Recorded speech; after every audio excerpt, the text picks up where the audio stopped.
ഭൂമിയിലെമ്പാടും പ്രശ്നമാണ്. കാലാവസ്ഥാ വ്യതിയാനം, യുദ്ധം, ആണവ ഭീഷണി, മറ്റു പ്രകൃതിക്ഷോഭങ്ങൾ. ഇങ്ങനെ ഏതെങ്കിലും ഒരു പ്രശ്നത്തിലോ അല്ലെങ്കിലോ മനുഷ്യവംശം അപ്രത്യക്ഷരായാൽ പിന്നെ ഏതു ജീവികളാകും ഭൂമിയിൽ സർവാധിപത്യത്തിൽ വരിക? ആൾക്കുരങ്ങുകളാണെന്ന് നമുക്ക് തോന്നാമെങ്കിലും ആ ഉത്തരം തെറ്റാണെന്ന് പറയുകയാണ് ഗവേഷകർ.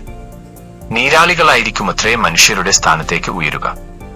ഓക്സ്ഫോർഡ് സർവകലാശാലയിലെ പ്രമുഖ പ്രൊഫസറും ശാസ്ത്ര സർക്കിളുകളിൽ വളരെയേറെ ബഹുമാനിക്കപ്പെടുന്നയാളുമായ ടിം കൗൾസനാണ് ഇത് പറയുന്നത്. മനുഷ്യരില്ലാത്ത അവസ്ഥ വന്നാൽ നീരാളികൾ പരിണാമത്തിലൂടെ വികസിക്കപ്പെടുമെന്നും അവ സംസ്കാരങ്ങളും സാമൂഹിക വ്യവസ്ഥകളും സ്ഥാപിക്കുമെന്നും ടിം കൗൾസൺ പറയുന്നു. ഒക്ടോപസുകൾ അഥവാ നീരാളികൾക്ക് ബുദ്ധിപൂർവമായ കാര്യങ്ങൾ ചെയ്യാനുള്ള കഴിവുണ്ട്. പസിലുകളും മറ്റും പരിഹരിക്കാനുള്ള കഴിവ്, അവയുടെ വാസസ്ഥലങ്ങൾ അലങ്കരിക്കാനുള്ള പ്രവണത, ആളുകളുടെ മുഖം ഓർത്തുവയ്ക്കാനുള്ള ശേഷി തുടങ്ങിയവ ഇക്കൂട്ടത്തിൽപ്പെടും.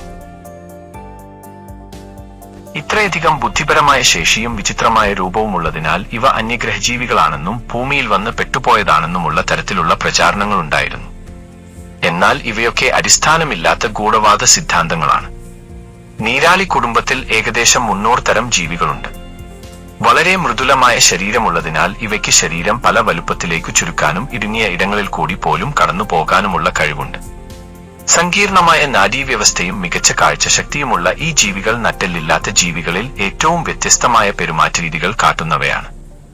ചരിത്രപരമായി മനുഷ്യ സംസ്കാരത്തിൽ നീരാളികൾക്ക് സ്ഥാനമുണ്ട്. യൂറോപ്യൻ നാടോടിക്കഥകളിലെ ക്രേക്കൻ, ഗോർഗൻ തുടങ്ങിയ ഭീകരജീവികൾ നീരാളികളെ അടിസ്ഥാനപ്പെടുത്തിയുള്ളതാണെന്ന് വിദഗ്ധർ പറയുന്നു. മനുഷ്യസാമീപ്യം തീർത്തും ഒഴിവാക്കാനിഷ്ടപ്പെടുന്ന നീരാളികൾ അപൂർവമായി മനുഷ്യരെ ആക്രമിച്ച സംഭവങ്ങളുമുണ്ട്.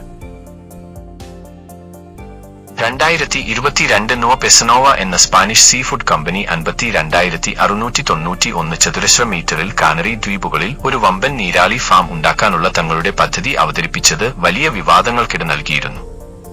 ലോകത്ത് പലയിടത്തും നീരാളികളെ ഭക്ഷണത്തിനായി ഉപയോഗിക്കുന്നുണ്ട്. സ്പെയിൻ, പോർച്ചുഗൽ, മെക്സിക്കോ, ജപ്പാൻ, ദക്ഷിണ കൊറിയ, ചൈന തുടങ്ങിയ രാജ്യങ്ങളിൽ ഇത് വ്യാപകമായുണ്ട്. വർഷം തോറും 3.5 ലക്ഷം ടൺ നീരാളികളെ ലോകത്ത് ഭക്ഷിക്കുന്നുണ്ട്. നീരാളി കൃഷിയും ഫാമിംഗും പൂർണ്ണമായി നിരോധിക്കാൻ ലക്ഷ്യമിട്ടുള്ള ബിൽ US-ലെ വാഷിംഗ്ടണിൽ പാസാക്കാനുള്ള നീക്കത്തിലാണ്.